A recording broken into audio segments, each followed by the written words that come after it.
The month of March every year is used to observe the World Women History Month.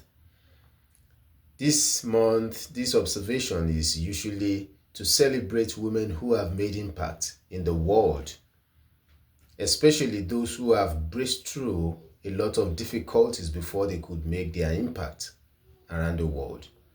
One of the women that actually caught my attention when I was studying about them was Wilma Rudolph. Wilma Rudolph was born in 1940, and at the age of 4, she contracted polio. And at that time in the US, it was the period of segregation that black and white were not allowed to move freely together. She was born one out of 22 children to a very poor family. It was a very difficult time, a very difficult life, a very difficult background to come with. To cap it all, she had polio, pneumonia, and scarlet fever.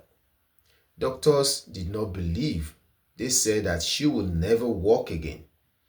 But her mother, despite all the odds, her mother believed that her child would walk again.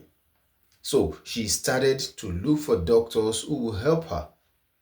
And at the end of the whole thing, she was able to find a doctor that had to help her to do a lot of therapies that made her to be able to walk again at the age of 12.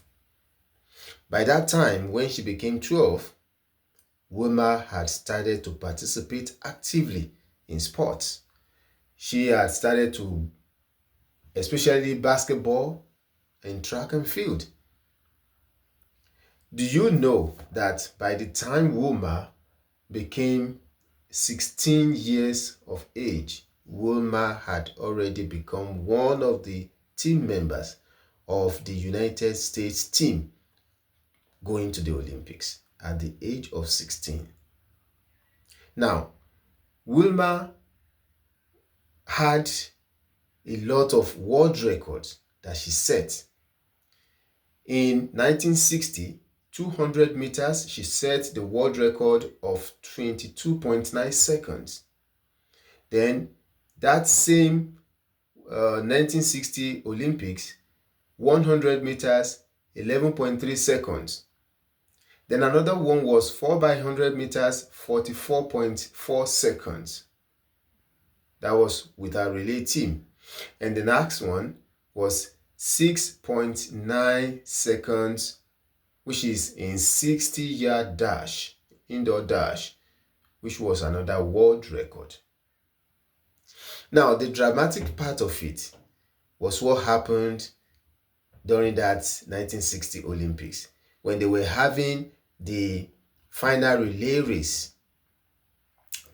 You know, she was the anchor leg, that is the last leg. But unfortunately, when they were running, the second leg had to drop the baton. It was disaster. So the team was behind. So the time for the teammate to run back to go and pick the baton started running again, they were already at the back. But when the whole thing got to Wilma, who was at the last leg, she ran as if her leg was not were not touching the ground. She ran and ran and ran and was able to beat all the people ahead of her. They called that time the miracle of the Olympics. Eventually, Wilma Rudolph was the one that got the first position for the team. This was somebody who had a lot of problems in her childhood with polio at the age of 4 and born to a very, very poor family. But she was able to breeze through all those odds and eventually made a very great impact in the world. Now, you may think of your life that I'm poor, I was born in a poor family, I have this problem, I have that problem. But whenever you want to give up, think about this woman, Wilma Rudolph, how she was able to pass through all those odds and still able to make an impact in the world. You too can do it. No matter what you are facing, no matter the challenge that you are passing through today, you can still make it. You can still succeed in that goal that you set for yourself. So, never give up. It is my advice for you, never to give up. So, read more about the story of Wilma Rudolph, and I know it will inspire you to do more in your life. And other women who have contributed to the world, who have made a lot of impact in the world. So, that is my message for you today. I am Temitope Afowe. See you in the next video.